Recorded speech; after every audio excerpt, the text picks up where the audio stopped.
Sembrava di conoscere. In Spagna.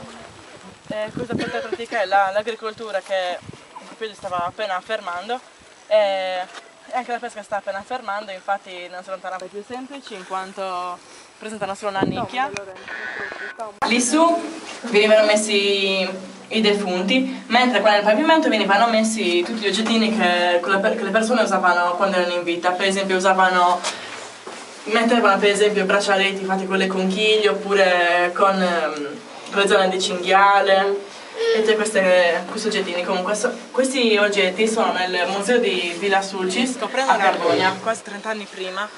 Hanno pensato di distruggerle e di entrare dentro per rubare tutti gli oggettini che trovavano per poi rivenderli.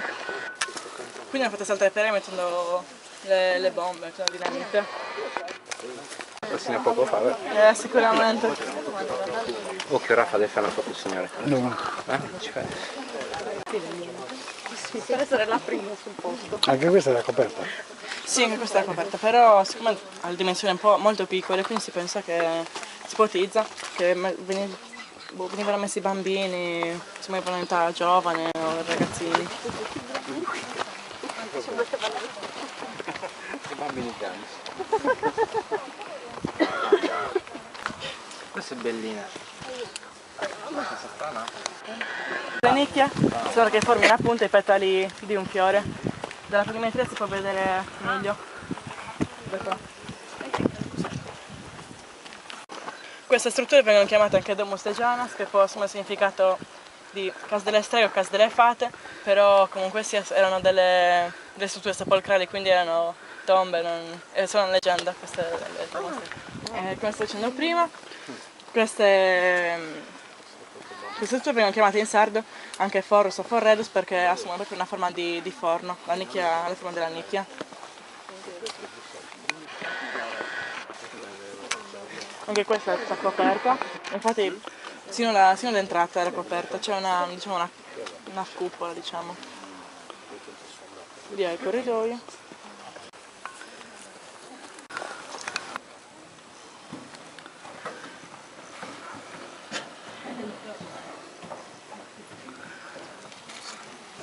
Ipotizzano che fosse per una persona importante, quindi, o per una famiglia, perché dentro ogni tomba sono più nicchie, e quindi anche perché se avete notato, salendo, le tombe sono sempre più complicate, più particolari. Guarda le saline.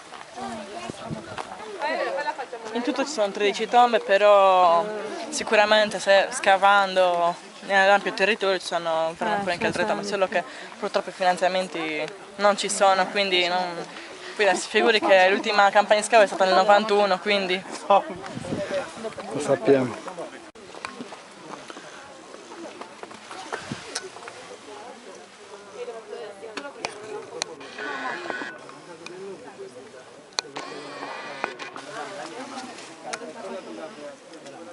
Claro e infine Bonanaro.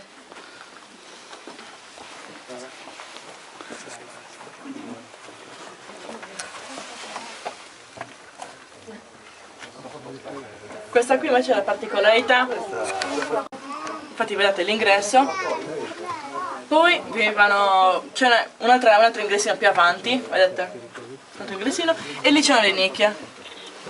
Invece solitamente nelle altre tombe c'è l'ingressino, poi le nicchie, invece questo c'è un ingressino, un altro ingressino. Sicuramente lì mettevano oggettini, come nel resto delle altre tombe.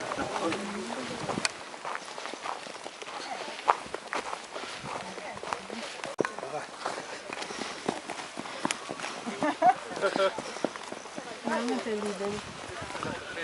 Al posto di fare tutto loro.